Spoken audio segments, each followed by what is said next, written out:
En l'an de grâce 2018, le duc de Savoie créa, entre autres, son propre podcast. Celui-là même.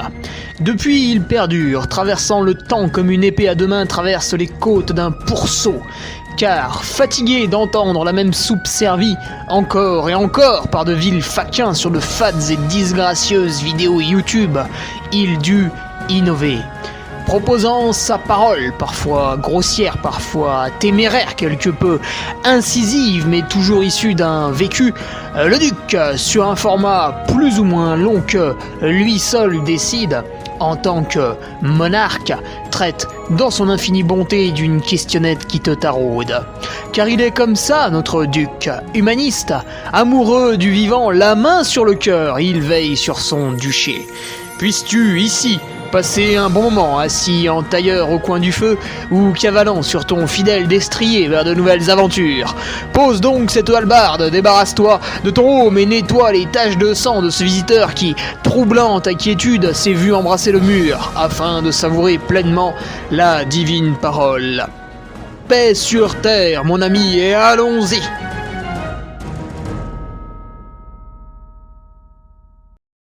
Allez, bonjour tout le monde, on se retrouve pour le podcast du jour, podcast numéro 213, avec une question de Jessie Boulanger. Quelle taille, non pas pour le sexe, ça vous pouvez le retrouver dans le podcast Les Gentilshommes, oui, je suis tombé là-dessus, en tapant le titre de mon podcast que je voulais mettre. Je suis tombé là-dessus, donc c'était assez fabuleux.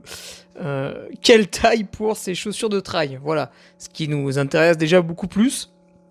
Encore que. Numéro 213, donc ça fait pas mal de podcasts.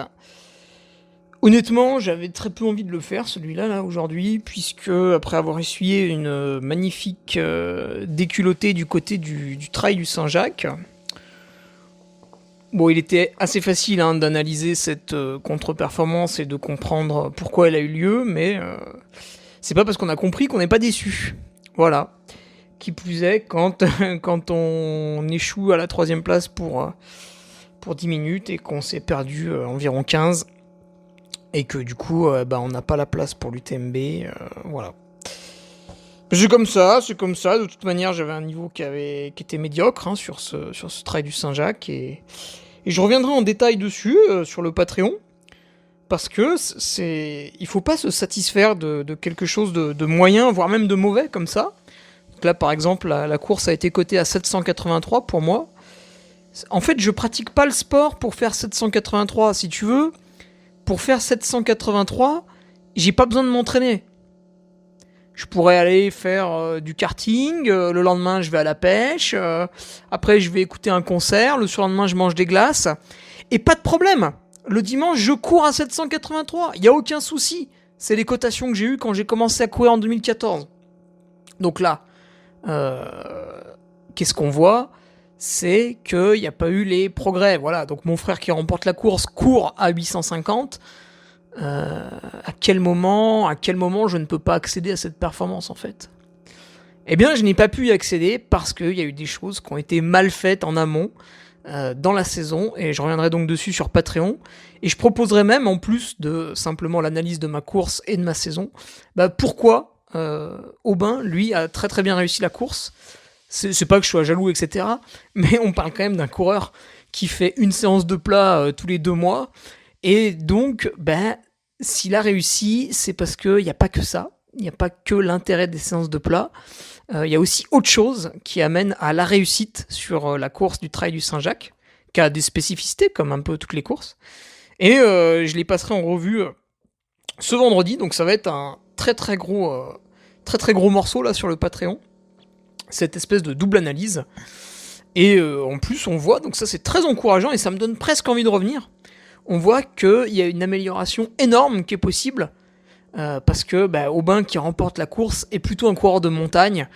Sa qualité première c'est la marche en montée raide avec les bâtons. Là il était pas vraiment dans son élément. Il était dans son élément dans le sens où voilà, c'est quelque chose qui a duré environ 13 heures, et ça il apprécie cet effort. mais il était pas dans son élément dans le sens que, voilà, lui normalement c'est les longs cols à monter en marche bâton. Alors là, il est très difficile à suivre. Donc, ça donne presque envie d'y revenir pour 2023, mais pour l'instant, je change complètement de mentalité. Je mets absolument tout de côté. Il n'existe plus rien dans le monde à part cette UTMB fin août 2022. Je ne pense pas à la saison d'après, d'avant ou ceci, cela. Là maintenant, il y a un certain nombre de jours avant cette UTMB et chaque journée va être propice à la réussite de celui-ci. Voilà, ça sert à rien de se polluer l'esprit avec ce qui se passera après ou ce qui s'est passé avant. Donc on va y aller pour le podcast. Voilà, la taille pour ces chaussures de trail, si tu veux, c'est un podcast. Ça va pas être très long, hein, mon petit Jesse. Je sais pas, tu prends des chaussures, tu les mets à tes pieds, tu vas courir, c'est bien, c'est pas bien, puis ça s'arrête là. Hein. Alors on va développer 2-3 points, mais enfin bon, ça va quand même pas être fantastique. Je vais remercier les nouveaux patriotes qui ont été nombreux la semaine dernière, sans doute attirés un petit peu comme le vautour par une... comment on dit, un cadavre d'animal là. Ah, ça, un nom. Voilà, ils ont été attirés par le goût du sang, par la publication de la préparation du plan nutritionnel pour le Trail du Saint-Jacques. Et peut-être d'autres seront attirés cette semaine par le retour sur ce Trail du Saint-Jacques qui se promet exceptionnel. Donc je vais citer ces nouveaux patriotes déchus. Sébastien Caillat qui signe un retour. Jérôme Guénol, Kylian Sané, Nob Run, Julien Schnebel qui signe aussi un retour, et un autre nouveau, Julien Trécart. Voilà pour les nouveaux patriotes. Alors bien sûr, prenez le temps d'aller sur le forum, c'est pas pour me faire plaisir. Moi, s'il y a 0 message sur le forum, j'en ai rien à secouer, hein, ça va pas changer ma vie. Mais c'est pour vous, parce qu'il y a tout un tas d'autres patriotes qui utilisent régulièrement ce forum, et vas-y que ça se cale pour des compétitions, et vas-y que ça donne des bons conseils d'entraînement, parce que j'en donne beaucoup à travers ce podcast, mais finalement, est-ce que je suis représentatif de toutes les situations, même si des fois j'essaye de ratisser large ? Bah pas forcément, parce que c'est vrai que par rapport à certains, je cours quand même un petit peu plus vite. Du coup, des fois, je me rends pas trop compte de ce qu'ils ressentent eux à leur niveau. Et c'est l'occasion sur ce Patreon de venir échanger avec d'autres personnes. Bon, il y en a quand même qui courent vite. Hein. Par exemple, Benjamin est quand même champion de France du 100 km sur route. Donc, il court un petit peu. Hein, voilà, à peu près 200 km par semaine quand il est fatigué, sinon il fait plus. Donc voilà, il y a de tout sur ce Patreon. Grosse diversité. Très très bien. Et puis surtout, vous avez les cartes interactives, celles pour voir qui habite autour de vous et celles pour voir le calendrier en fait de chacun, qui sont quand même de belles réussites. Ça sert toujours. Et par exemple, cette semaine là, je vais animer le trail de Samoin, et donc je me rends sur le calendrier des Patriotes et je regarde qui s'est ajouté à cette course pour voir qui je vais pouvoir retrouver. D'ailleurs, j'ai été très surpris d'avoir autant de patriotes et de connaissances au Trail du Saint-Jacques. Je pensais vraiment être plutôt dans un aspect solitaire là-bas. Et pas du tout. Pas du tout. Et tant mieux. C'était toujours plus sympa. Donc désolé pour cette ambiance morose un peu. C'est vrai que voilà, quand on s'investit, même si je me suis pas trop investi, je trouve quand même depuis janvier, j'ai été assez laxiste sur plein de points. C'est pour ça, si vous voulez, quand quelqu'un vous dit « Ouais, te prends pas trop la tête, ça va marcher », c'est un menteur. C'est quelqu'un qui veut pas que vous vous extirpiez de votre condition, que vous restiez bien tranquillement autour de la moyenne et surtout que vous développiez pas votre physique, etc. Non, il faut s'investir, il faut se mettre des règles. Une fois que toutes les bonnes règles sont en place et que tout roule, vous allez avoir des progrès infinis sur la durée. Et en fait, dès que vous allez commencer à transgresser ces règles, je me couche à 22h30 au lieu de 22. Finalement, je peux manger un petit Kinder Bueno à la fin de mes repas. Enfin, tout un tas de petits trucs comme ça qui font que, au bout d'une semaine, au bout d'un mois, vous voyez pas la dégradation parce qu'elle arrive petit à petit. Et en fait, c'est au bout d'un an qu'en fait vous vous dites ah mais merde, finalement, j'ai pris cette mauvaise habitude, puis je m'en suis pas passé, puis finalement ceci, cela. Donc non, il faut être rigoureux, il faut planifier, il faut respecter. Et c'est comme ça qu'on progresse. Et sinon, c'est uniquement de la chance. Donc la chance, on la maîtrise pas. Et le plus souvent, on s'enraye dans une lente descente aux enfers. Et c'est qu'après plusieurs années qu'on se rend compte que finalement, on n'a pas progressé, ou on est resté très bas, voilà. Donc c'est très très bien aussi que j'ai pris une bonne claque derrière la tête là, ça va me remotiver pour la suite. D'ailleurs, j'enregistre ce podcast, les jambes dans mes bottes de récup. Voilà, vous pouvez peut-être entendre l'appareil qui fait du bruit derrière, le coquin, il est bruyant. Ça récupère sévère. Donc ouais, débrief sur Patreon. Côté course, côté athlète, qu'est-ce que va faire Hugo Ferrari ? Déjà l'athlète n'était pas là au Trail du Saint-Jacques. Qu'est-ce que va faire Hugo Ferrari dans la suite ? L'UTMB. Et je regardais un petit peu, parce que je vais être en stage à Tignes du 25 juillet au 25 août. Donc là, ce sera l'occasion de parler des bienfaits de l'altitude et de se refaire un petit J-30 sur Patreon. Je sais que c'est beaucoup apprécié, surtout que l'an passé, j'avais fait un J-30, donc tous les jours un podcast sur Patreon. Et cette année, je vais aller, pareil, un mois à Tignes, aux mêmes dates, mais pas avec le même emploi du temps, en fait. Parce que ceux qui m'ont suivi l'an passé, vous en êtes rendu compte, il y a eu des petites erreurs de fait. Enfin, en fait, vous faites toujours des erreurs. Et donc, j'avais fait un bilan après l'UTMB des corrections que j'apporterai en amont. Et première correction, c'est que je ne vais pas courir à Val Thorens début août comme je l'ai fait l'an passé. Je vais courir une semaine plus tôt. Et ce sera à la 6000D, qui est encore moins loin de Tignes. Donc c'est encore mieux, on gagne encore un peu de route. Je vais courir à la 6000D finalement, donc je vais avancer de ma dernière compétition. Et voilà, ce sera vraiment la dernière. Alors pourquoi la 6000D ? C'est très simple, parce qu'elle est pas trop longue, donc on peut quand même assez bien récupérer. Combien de temps il a mis l'an passé, Stéphane Ricard ? 6h15 ? C'est des jolis chemins, la 6000D, il n'y a pas beaucoup de racines, il n'y a pas beaucoup de cailloux, donc ça s'apparente à l'UTMB. Et c'est pas loin de Tignes, là où je serai, donc voilà, très peu de voitures, très peu de déplacements, et c'est tout aussi bien. Donc voilà les diverses raisons qui me poussent à aller sur cette course. Et puis aussi, je l'ai jamais fait. Et quand j'étais petit, j'allais encourager mon papa qui finissait dans le top 30 tout de même de cette course, qui était remportée. Donc vous regarderez un petit peu les performances des Anglais à l'époque. J'aurais aimé voir Kilian Jornet sur ce parcours parce que faire du 12 de moyenne sur la 6000D quand même c'est rigolo. C'est rigolo, c'est drôle. Bon évidemment il n'y avait pas de contrôle antidopage. Vous vous doutez bien, on voulait pas gâcher le plaisir. Marc Marou, qui était un peu l'élite du trail français, il prenait 3 quarts d'heure. Donc c'est même plus de la branlée à ce niveau-là, c'est de la bifle. Côté speaker, là par contre on va y aller franchement. Là on a 4, 5 beaux gros week-ends qui nous attendent jusqu'à l'UT4M. Là ça va monter en pression. Samoin ce week-end, énormissime, c'est même plus du trail, c'est le festival de la borne, et du D+, surtout du D+, regardez le profil du 125 km, normalement vous devriez vomir immédiatement, c'est extrêmement dur et rigoureux, autant vous dire que je suis surexcité à l'idée de vous voir vous péter les jambes là-dedans, et alors par contre je serai pas trop speaker de terrain, enfin un petit peu, mais pas que, je serai surtout sur le live, parce que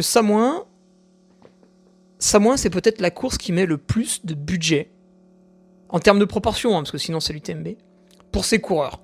Parce que vous avez des tarifs d'inscription qui sont très peu chers, et il y aura, je vous mens pas, on est 4 speakers ce week-end. Franchement, à 3, on pourrait largement faire le taf, et à 2, on s'en sortirait. Ce serait dur, mais on s'en sortirait. On est 4 speakers, c'est énorme. Vous avez les meilleurs secouristes au monde, Mountain Medic Secure, vous avez le suivi live trail, c'est le truc qui coûte le plus cher, et puis c'est aussi le truc de meilleure qualité.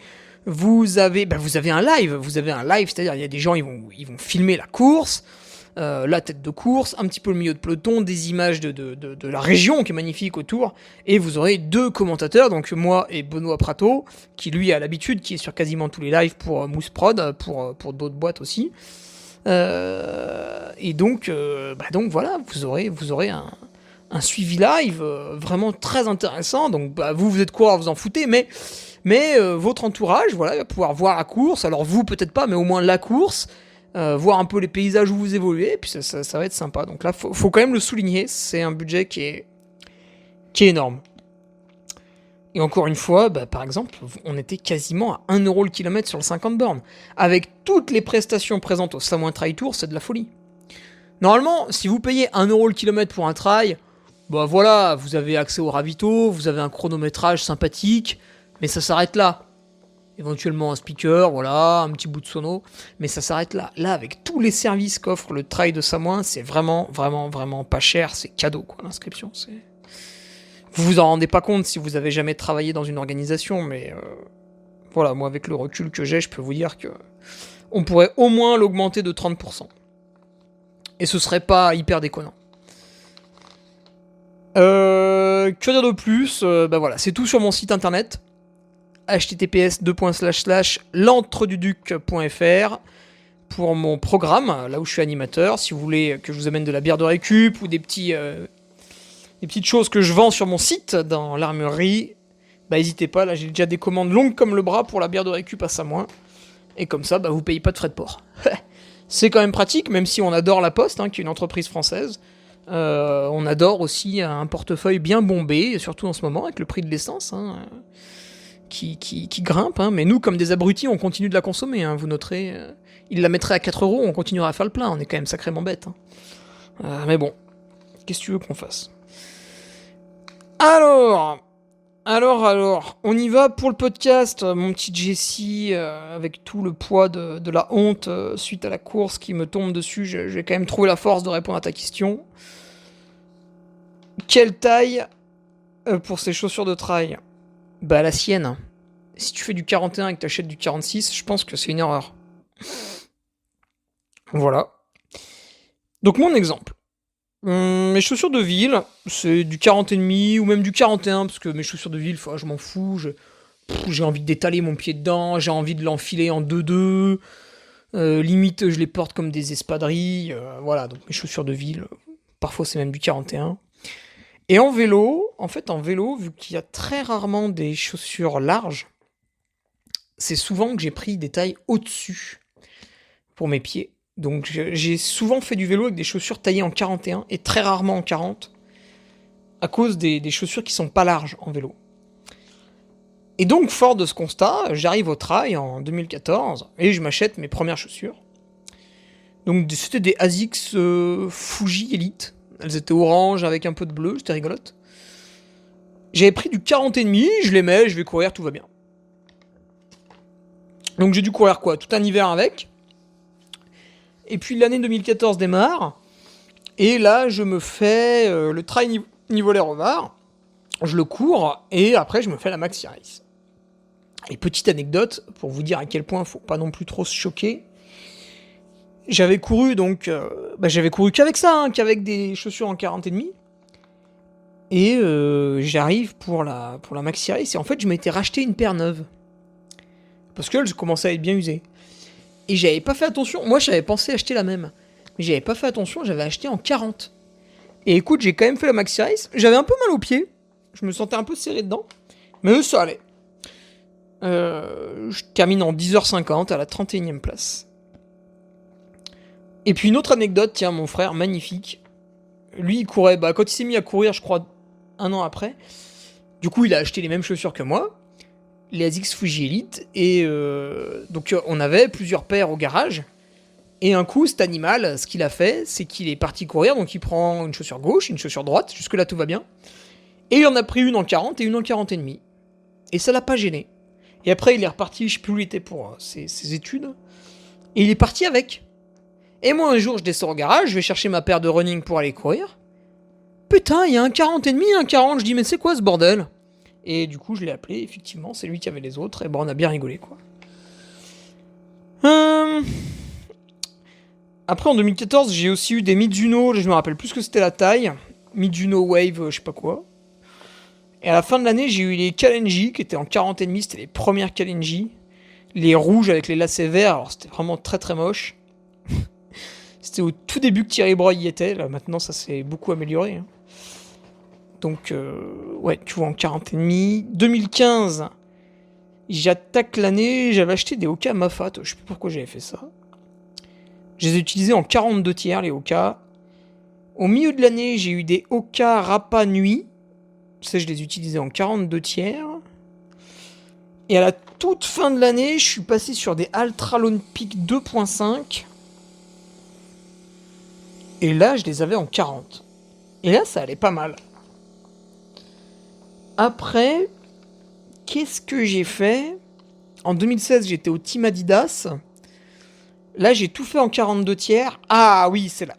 Donc, Team Adidas, si tu veux, bah, première année au Team Adidas. Et en fait, avant, bah, j'achetais ma paire de chaussures, tu vois, là, j'avais les Oka. Donc, j'avais acheté une Mafat, elle était morte. J'avais racheté une Rapa Nui. Et elle était morte, et j'avais racheté... merde, la Ultra Lone Peak. Et j'arrive au Team Adidas en 2016, et en fait, là, les mecs m'avaient filé... je sais plus... 10 ou 12 paires de chaussures. Et donc j'avais un peu de tout, j'avais 2 paires pour la route, les Adios et les Boston, j'avais 3 paires de Ravon, j'avais une paire de Supernova, mais c'était vraiment ignoble à l'époque, c'était celle avec un scratch. Et j'avais des XT, les Adi 0 XT, mais le problème c'est que j'arrivais pas à les mettre, ça me frottait sur le talon derrière. Donc, donc c'est là que j'ai vu en fait, en ayant toutes les paires de chaussures d'une marque, à peu près, que tout ne se valait pas. En fait, donc dans les Ravon, j'étais très bien en 42 tiers parce que elle était assez large, donc mon pied était vraiment bien dedans, donc 42 tiers c'était vraiment ma taille. Mais par contre, les 10 XT, je pouvais pas les mettre, c'est celle qui était un peu plus racée, tu vois, qui remontait un petit peu jusqu'à la cheville avec un petit insert en plastique, je pouvais pas les mettre. Mais par contre, si je les prenais en 41 tiers, bah là ça allait, tu vois, j'étais obligé de prendre une pointure au-dessus. Mais du coup, mon pied il flottait quand même un peu dedans et c'était pas top. Donc c'est là qu'on voit qu'il y avait un souci. Et c'est là qu'on voit que dans une marque, bah, c'est vrai qu'on peut ajuster d'un coup à l'autre. Et après, je suis passé chez Altra et donc pareil, j'ai eu accès à toute la gamme et j'ai pu me faire à peu près toute la gamme. Et chez Altra, bah, je prends tout en 40. Ouais, je prends tout en 40. De temps en temps, il y a eu des chaussures qui m'ont un peu gêné, mais c'est des chaussures qui ont été rapidement abandonnées ou modifiées, qui n'ont pas duré plus d'un an. Ouais. Que dire de plus? Bah, du coup, quand tu vas sélectionner ta chaussure, moi, mon conseil, bah, ça va être de prendre sa pointure normale. Par exemple, si tu avais du 42 tiers, tu prends du 40 et demi. Et après, il va falloir la commander et l'acheter. Si tu la prends dans un magasin, normalement, le mec, il peut quand même te faire un petit peu essayer. Si tu la prends sur internet, t'as toujours un retour qui est possible. Donc voilà, ça te demandera un petit peu de logistique à toi aussi, mais normalement tu devrais y arriver. Et après, ce que je te conseille de faire, c'est quand tu vas acheter ta paire de chaussures, vas-y le matin. Vas-y le matin parce que la journée, donc tu te lèves, peut-être tu vas au boulot, etc. Alors si t'as un boulot debout, c'est encore pire, bref. Mais à la fin de la journée, normalement tes jambes, elles ont gonflé un peu. Tes jambes, tes pieds. Surtout l'été, là, avec la chaleur, c'est encore pire. Et du coup, bah, si t'essayes tes chaussures le soir, en fait, ça va pas aller par rapport au matin. Et vu qu'on va quand même souvent courir le matin, parce qu'on y va soit avant le boulot, parce qu'on y va le samedi matin, le dimanche matin, parce que les courses, ça part globalement tôt le matin, etc. Bah, tu peux te tromper d'une demi-pointure, je pense, si tu y vas le soir. Donc c'est pour ça qu'il faut faire un petit peu attention. Après, moi j'aurais aussi un autre conseil sur la taille, c'est de les prendre serrées. Je me suis rendu compte de ça, que les coureurs prenaient leurs chaussures pas assez serrées. Parce qu'il y a des gens, quand je changeais mes chaussures, ils se moquaient de moi. Parce que j'utilise un chausse-pied. Mais c'est normal. Ma chaussure, le lassage, il est millimétré, tu vois. Du bas au sommet, je l'ai refait intégralement, le lassage. J'ai serré un peu en bas, peut-être un peu moins au milieu sur le coup de pied, puis un peu plus en haut, etc. Enfin bref. J'ai ajusté mon lassage à moi. Et du coup, une fois que je finis ma sortie, j'enlève juste un peu les lacets du haut, mais le lassage du bas reste assez serré. Et du coup, quand je veux re-rentrer dedans, en fait, j'ai besoin du chausse-pied pour m'accompagner. Parce que la chaussure, elle englobe mon pied. Elle est vraiment... Elle est vraiment... En fait, c'est vraiment une protection. En fait, c'est juste pour pas courir pieds nus. On a mis du tissu avec un peu de caoutchouc autour pour pas se blesser, pour courir pieds nus, pour pas courir pieds nus. Du coup, bah, il faut qu'elle soit collée le plus possible à mon pied pour qu'en descente, j'ai les meilleures sensations possibles et que la chaussure ne roule pas sur mon pied parce que là ce serait terrible et ce serait l'entorse qui me pendrait au nez, etc. Donc j'ai fait en sorte de prendre la chaussure finalement la plus petite possible. Alors après, bien sûr, il faut pas que les ongles de pied frottent au bout, sinon ils vont rapidement devenir tout noirs et faire très très mal. Mais voilà, il faut... Et puis, bon, peut-être que vous n'allez pas aller jusqu'à utiliser un chausse-pied, mais il faut que vous galériez quand vous rentrez le pied dans la chaussure. C'est pas j'enfile la chaussure... bon, j'allais faire une comparaison un peu astucieuse avec les péripatéticiennes, mais je vais pas la faire. C'est pas j'enfile la chaussure comme ça, quoi. Tac, je mets mon pied dedans, ça rentre comme j'enfile mes chaussons. Ah, ça, c'est mieux, ça, comme comparaison. C'est... il faut que je force, que je fasse bien rentrer mon pied. C'est votre basket, c'est un objet de compétition. Alors c'est un petit peu moins valable sur route parce que là on est pépère, donc éventuellement on peut prendre un truc très confortable. Mais il faut garder une chaussure très précise. Et pour ça, bah, c'est vrai qu'il faut la prendre vraiment, vraiment, vraiment, vraiment à sa taille et pas beaucoup plus grand, quoi. Donc, quand vous essayez la chaussure en magasin, si vous l'enfilez comme ça et que vous n'avez même pas besoin de tenir la tige haute arrière à la main, c'est pas bon. Il y a quand même de grandes chances qu'elle soit trop grande pour vous. Et puis, je dirais que quand vous allez courir juste derrière, faut pas vous poser 36 000 questions. Normalement, si la chaussure elle est faite, enfin elle va bien pour votre pied, vous allez courir 20 minutes, vous faites un terrain un peu, vous faites une montée, vous faites une descente, vous passez vite fait sur un pierrier, vite fait dans 2-3 racines, vous revenez sur la route. Voilà, en 20-30 minutes, c'est torché. Et si vous vous êtes posé aucune question et que vous êtes senti à l'aise, tout va bien. Si vous vous êtes dit ah ouais tiens mais ça me frotte un peu sur le coup de pied, ah bah j'ai le gros orteil qui touche un peu au bout, ou putain je sens que ça frotte un peu sur mon talon et tout. Là, il faudra vous poser d'autres questions, d'accord. Il faudra peut-être essayer le modèle au-dessus, mais à mon avis, vous pouvez faire plus, moins une demi-pointure, mais je pense pas beaucoup plus. Parce qu'après, vous allez gommer un problème, puis vous allez en soulever un autre. Donc, il faudra aussi et surtout changer de modèle de chaussures, plutôt que de taille. Parce que tous les chaussons des chaussures ne se ressemblent pas. Et c'est pour ça que vous pouvez avoir... voilà, je pense souvent les coureurs sont confrontés, c'est cette petite demi-pointure entre les marques quand ils changent de chaussures. Et là, je vais faire un petit bilan moralisateur aussi. Une fois que vous avez trouvé une paire de chaussures dans laquelle vous vous sentez bien, qu'est-ce que vous en avez à faire qu'elle fasse plus ou moins 30 grammes? On s'en fout. Se sentir bien dans sa chaussure, c'est capital. D'accord? Je pense que l'ensemble des gens qui m'écoutent sont pas là à aller chercher le 0,5% de performance qui va passer par alléger ses chaussures de 30 grammes. Hein? Là, vous m'écoutez, hein, vous êtes en train de m'écouter. Relevez votre t-shirt et regardez votre ventre. Il y a des poignées d'amour ou pas? Hein? Il y en a un petit peu quand même. Même moi, regardez, je le fais, là, je me tourne sur le côté. Ah, il y a une petite poignée d'amour quand même, il y a un petit quelque chose. Hein? On sent que je pourrais perdre 1 kilo ou 2 quand même. C'est vrai en plus, je pourrais, ouais, sans non plus forcer comme un malade. Donc voilà, les 30 grammes de la chaussure, on va pas se pignoler dessus. Prenez un truc dans lequel vous êtes ultra confort. Donc, si vous essayez, je reprends mon cas, vous essayez une chaussure en 40,5. Ah putain, vous êtes un peu serré, ça va pas trop. Vous la prenez en 41. Ah bah merde alors. En fait maintenant c'est vraiment pas du tout pas du tout serré quoi. J'ai vraiment peur là si je marche sur une racine, que la chaussure glisse un peu, que mon pied tourne dedans et que je me fasse une entorse. Et ben ça veut peut-être dire que ce modèle-là n'est pas fait pour moi. Donc je m'oriente vers un autre modèle, d'accord? Et une fois que j'ai trouvé, c'est là où je voulais en venir, une fois que j'ai trouvé le bon modèle, mais j'achète. Et tu sais, j'ai couru, j'ai fait 100, 200, 300 bornes avec, et vraiment je me sens très très bien, ça va super. Bah qu'est-ce que je fais? Ben j'en achète 5, 6, 7, 8, 10 modèles. Je me fais un stock. Comme ça, à la maison, j'ai mon stock, j'ai mes 10 chaussures d'avance.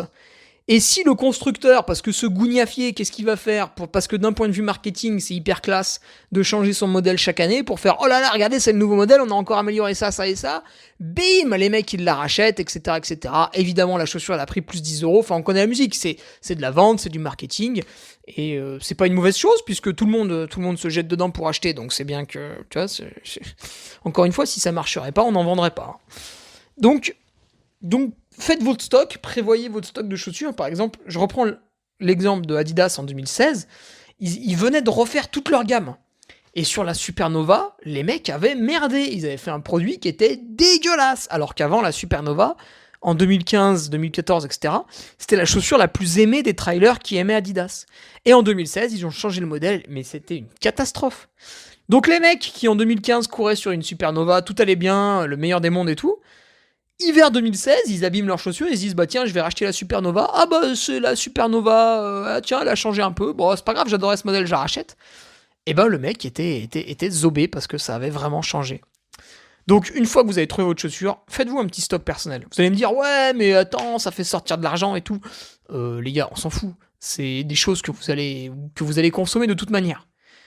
De toute manière, vous allez utiliser plein de paires de chaussures dans votre vie, donc autant se faire un petit stock de celles qu'on aime, comme ça au moins, pendant 1, 2 ou 3 ans, on est sûr, voilà, le problème des chaussures est mis de côté, d'accord ? C'est un petit conseil comme ça.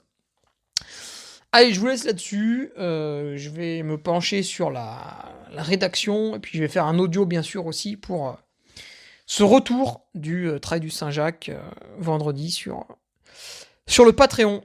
Très bonne... Ah non, j'oubliais. La semaine dernière, j'ai fait un petit coup de... J'ai fait un petit coup de buse la semaine dernière en disant ouais, sur mon site, si vous faites une commande à plus de 100 €, j'ai des super cadeaux et tout pour vous. Et en fait, je disais ça un peu pour me marrer et tout. Je pensais pas réellement que certains le feront. Et il y a 3 personnes qui l'ont fait.